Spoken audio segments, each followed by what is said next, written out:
बिस्मिल्लाहिर्रहमानिर्रहीम। अस्सलामु अलैकुम। मैं वक़ास, आप देख रहे हैं वक़ास फलाही यूट्यूब चैनल।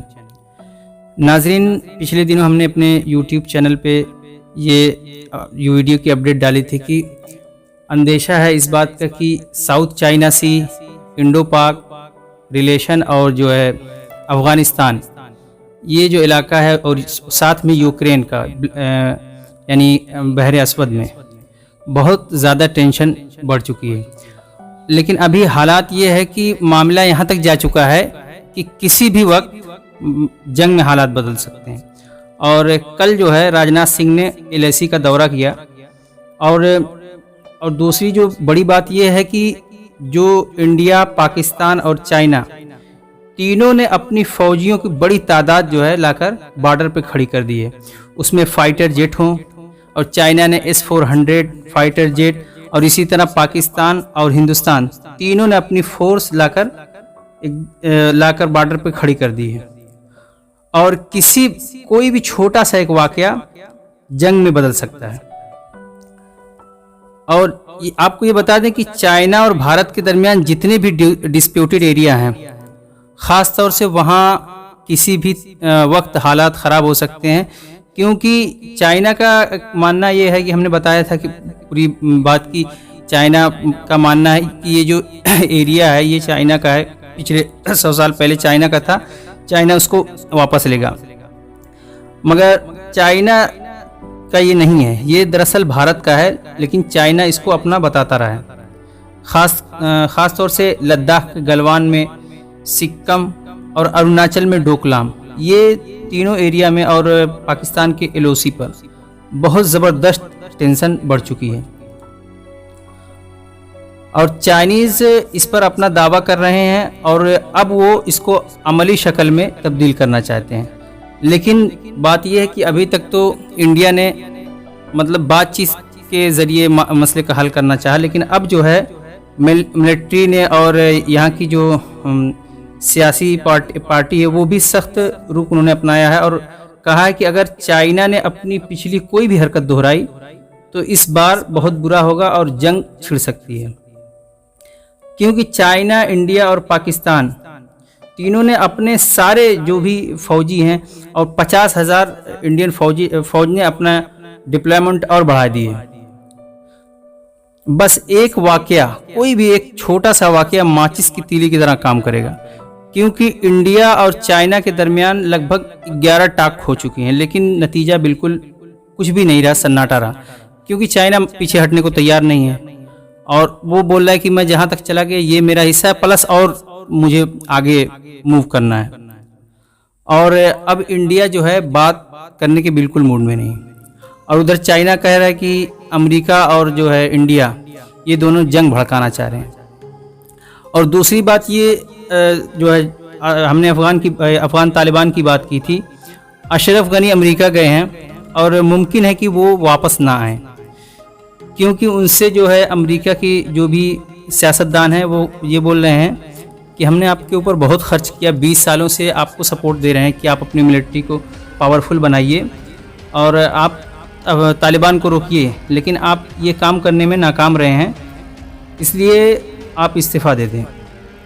और आपको बता दें कि 51 लोग गए हैं यहाँ से अफ़गानिस्तान से, और जिस होटल में ठहरे हैं उसकी बिल भी अमेरिका अदा कर रहा है। तो उनका कहना ये है कि हम आपको इतना सारा कुछ दे रहे हैं, आपकी सैलरी दे रहे हैं, हथियार दे रहे हैं, लेकिन आप उनको रोक नहीं रहे हैं। और धीरे धीरे करके एक एक इलाका जो है तालिबान फतह करते जा रहे हैं, कब्ज़ा करते जा रहे हैं, और आप हमारी उम्मीदों पे बिल्कुल खरा उतर नहीं रहे हैं और इतनी रकम ज़ाया कर चुके हैं। अब हुकूमत साजी का वक्त आप लोगों का ख़त्म हो गया, आप कुछ नहीं कर सकते और आप जो है इस्तीफ़ा दे दें और अमेरिका से मदद की उम्मीद ना करें।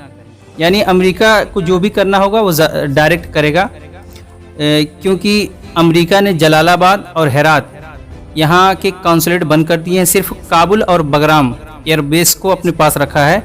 और मुमकिन है कि अब अमेरिका वहाँ से निकले और कुछ ट्रूप को रखे और अपने जो डिफेंस कॉन्ट्रैक्टर हैं उनके ज़रिए अब जो है अफ़गान का जो है ग्रुप बढ़ चुका है, यानी अफ़गानिस्तान के लोग कुछ तालिबान के सपोर्टर हो चुके हैं और कुछ जो है अफ़गान तालिबान के। इसलिए खाना जंगी ज़्यादा उम्मीद है कि खाना जंगी होनी ही होनी है वहाँ पर।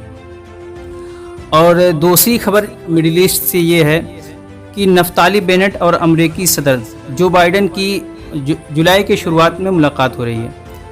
1 जुलाई या 2 जुलाई तक ये मुमकिन है। और कल एक सियासतदान की मुलाकात हुई है जो इसराइली थे जो बाइडन से, और उसी वक्त जब मुलाकात हुई है उससे पहले सीरिया में ईरानी ग्रुप हिजबुल्लाह पर अमेरिका ने बमबारी की है। इस मुलाकात में जो सियासतदान थे उनका नाम है रेवलन, और ये इसराइली सियासतदान हैं और लायर भी हैं, और ये क्या बोलते हैं नेतन्याहू के साथ मंत्री भी रह चुके हैं कैबिनेट में उनके। उन्होंने ये कहा है कि अमेरिका से हमारे बहुत अच्छे ताल्लुकात रहे हैं और उम्मीद है कि अमेरिका जिस तरह हमारा यानी इसराइल का ताउन करता रहा है वो आगे भी करता रहेगा। और जो बाइडन ने कहा कि हम जो है किसी भी तरीके पर यानी किसी भी तौर पर हम ईरान को न्यूक्लियर पावर बनने नहीं देंगे, और इसी के लिए उन्होंने ख़ास मुलाकात की थी। और जो अगली मुलाकात होनी है वो मिडिल ईस्ट के ताल्लुक़ से होनी है, यानी नफ्ताली बेनेट जो वाइट हाउस में जो बाइडन से मिलेंगे इसी ताल्लुक़ से मिलेंगे कि यानी मिडिल ईस्ट के ताल्लुक़ से बात करेंगे, जैसे गोलान हाइट का मामला हो या मस्जिद थर्ड टेम्पल का उनका हो मामला। और इस मुलाकात के बाद मामला ज़्यादा ख़राब हो सकता है और मुमकिन है कि ये जंगें इधर शुरू होगी और दूसरा महाज उधर मौका मिल जाएगा इसराइल को, और वो दूसरा महाज खोल देगा और अपने ग्रेटर इसराइल के मंसूबे को तेज़ी से बढ़ाएंगे। और इसीलिए ख़ास तौर से इसको लाया गया है। और इसका जवाब देते हुए ईरानी सदर ने कहा है, और उनके वज़ीर ख़ारजा का भी बयान आया है, उन्होंने तनकीद की है कि जो अमेरिका जिस तरह की गलती कर रहा है, जिस ट्रैक पे लेके जा रहा है मिडिल ईस्ट को, ये अच्छा नहीं है, यानी मिडिल ईस्ट के लिए भी, ईरान के लिए भी और इसराइल के लिए भी। और उन्होंने अफ़गानिस्तान में भी कहा कि अफ़गानिस्तान में भी अमेरिका मामले को सुलझा नहीं बल्कि उलझा रहा है। और एक बयान उन्होंने ये भी दिया, वहाँ के वज़ीर ख़ारजा ने ईरान के कहा कि अफ़गान तालिबान जो हैं उनको पूरा अफ़गानिस्तान नहीं दिया जाना चाहिए, और इस चीज़ के लिए जो कोशिश कर रहे हैं अफ़गान तालिबान ये भी गलत है। होना ये चाहिए कि अफ़गान तालिबान और अशरफ गनी हुकूमत ये लोग बैठ के मिल के बात करें और आवाम को एतमाद मिले और आपस में मिलके वहाँ पर हुकूमत चलाएं। और तीसरी बात ये है जो हमने बताई थी कल परसों की, यूक्रेन में मामला कशीदगी बढ़ रही है। आज जो है चाइना के 100 साल पूरे हो गए कम्युनिस्ट पार्टी के, और इसमें उन्होंने पुतिन ने चाइना को बधाई दी और एक लंबी बात हुई दोनों लीडरों के दरमियान। और उस लंबी बात में टास और ग्लोबल टाइम ने न्यूज़ शाये की है, उन्होंने बयान अपना जारी किया है कि अभी तक तो हम अमेरिका को बरतानिया को देखते आ रहे हैं, लेकिन अब रसिया और चाइना को बढ़कर दुनिया के मामले को अपने हाथ में लेना चाहिए और दुनिया में अमन सुकून कायम करने के लिए किरदार अदा करना चाहिए। पुतिन ने उस दिन जो है बरतानिया के उस पर बमबारी की थी, बहरी जहाज़ पे उसके इर्द गिर्द की थी। तो उसके बाद जो है अमेरिका ने ड्रिल की है वहाँ पर बहरे असवद में। अमेरिका 23 मुल्कों के साथ ये नेवी की ड्रिल करने जा रहा है। तो उसके बाद ये टेंशन जो है और बढ़ गई है कि अभी तक बरतानिया था, बरतानिया के बाद अमेरिका पीछे से आ गया है। उस पर पुतिन ने बयान दिया है कि अगर आपने यहाँ पर कोई शरारत की तो यहाँ पर भी मामला बहुत ख़राब हो सकता है, इसलिए आप यहाँ पर ड्रिल करें, कोई बात नहीं, और खामोशी से चले जाएं। इसी के साथ मैं अपनी बात को ख़त्म करता हूँ और इस चैनल को सब्सक्राइब कर दिया करें। खुदा हाफिज़।